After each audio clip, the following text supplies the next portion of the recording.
지난주 금요일 이슈가 있었던 업종 살펴보는 기업 이슈 시간입니다. 지난 금요일장에서 우리 시장은 양시장 모두 1% 넘는 낙폭을 기록하면서 그간의 상승분을 반납했습니다. 어떤 이슈들이 시장을 주도했는지 확인해 보겠습니다. 최근 삼성전자와 SK하이닉스가 HBM을 두고 치열한 경쟁을 벌이고 있다고 전해드렸었는데요. 이번에 삼성전자는 HBM4 코어에 한 세대 건너뛴 일시 D램을 탑재할 것으로 전해졌습니다. 일반적으로 HBM에 들어가는 D램은 세대 순서대로 탑재되는데요. 이번에 삼성전자는 이례적으로 한 세대를 건너뛰어 5세대가 아닌 6세대 D램 적용을 검토 중입니다. 아울러 업계에서는 HBM4의 양산 시점 역시 내년 말에서 내년 중후반으로 앞당기는 논의가 나오고 있다고 합니다. 반면 경쟁사 SK하이닉스는 삼성전자의 초기 전력과 마찬가지로 HBM4에는 1B D램을, HBM4 이후부터는 1C D램을 적용하기로 계획했지만 SK하이닉스도 시황에 따라 적용 기술을 유동적으로 변경할 여지를 남겨두고 있는 것으로 알려졌습니다. 이 같은 소식에 일부 반도체 종목들이 올랐는데요. 다만 뉴욕장에서 반도체 종목들 위주로 차익 실현이 나오다 보니 국내 반도체 종목들도 금요일장에서 큰 시세를 내진 못했습니다.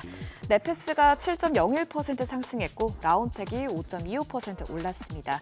이어서 DI와 코스텍시스가 각각 4%대 상승세를 기록했습니다. 국내 식품업체들이 올해 1분기에 대폭 호전된 실적을 거두면서 최근 주가가 고공행진 중입니다. 국내에서는 물가 상승에 따라 간편식 소비가 늘고 또 해외에서는 K푸드가 인기를 끌면서 제품 수출이 증가한 데 따른 것으로 보입니다. 자세한 실적 확인해보면 삼양식품은 1분기 연결 기준 영업이익이 약 801억 원으로 전년 동기 대비 235% 증가했는데요. 해외 SNS를 통해 까르보 불닭 제품이 큰 인기를 얻으면서 수출 물량이 크게 늘었던 것으로 분석됩니다.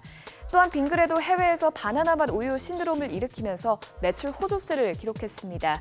빙그레는 연결 기준 올해 1분기 영업이익이 211억 원으로 지난해 동기보다 65% 늘어난 것으로 잠정 집계됐죠.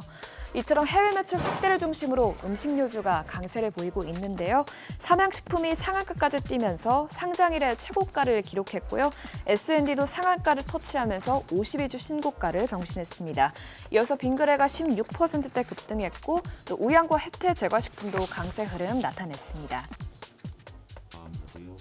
법원이 27년 만에 의대 정원 정책을 사실상 확정하면서 교육 관련주들이 재주목받았습니다. 재판부는 의대생의 학습권이 침해돼도 필수 및 지역의료 회복을 위해 의대 증원이 필요하다고 언급했고 또 의대 증원을 통한 의료개혁이라는 공공복리를 옹호할 필요가 있다면서 의료계의 청구를 기각했습니다. 이번 법원 결정에 따라 2025학년도 의대 신입생 모집 인원이 계획대로 최대 1,509명 늘어날 전망이죠. 이렇게 의대 증원이 최종 확정 단계에 들어가면서 이 같은 조치가 교육산업의 수혜로 이어질 것이라는 기대감에 관련주들이 강세 흐름 보였는데요. 메가MD가 4.8% 올랐고 또 이퓨처도 2.19% 상승했습니다. 그 밖에 메가스터디 교육이 1.89%, 웅진 싱크빅이 1.4% 오름세를 기록했습니다. 금요일장에서 코스닥 시장을 끌어내렸던 것은 HLB 간암 신약의 FDA 승인 불발 소식이었죠.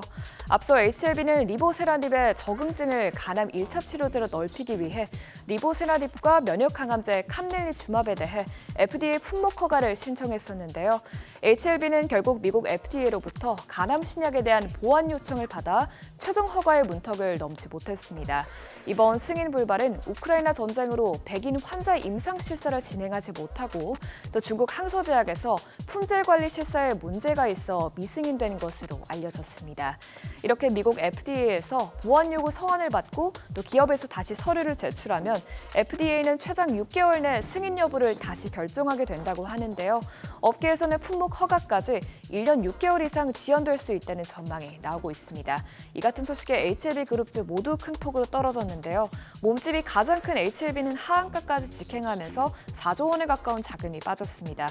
또 HLB 생명과학 역시 하한가를 기록하면서 거래가 1020원에 마감됐고요. HLB 제약과 HLB 테라피틱스도 모두 가격 제한폭 최하단까지 내려앉았습니다. 지금까지 지난주 금요일 이슈 체크해봤습니다. 참고하셔서 오늘장 투자에 도움되시길 바랍니다.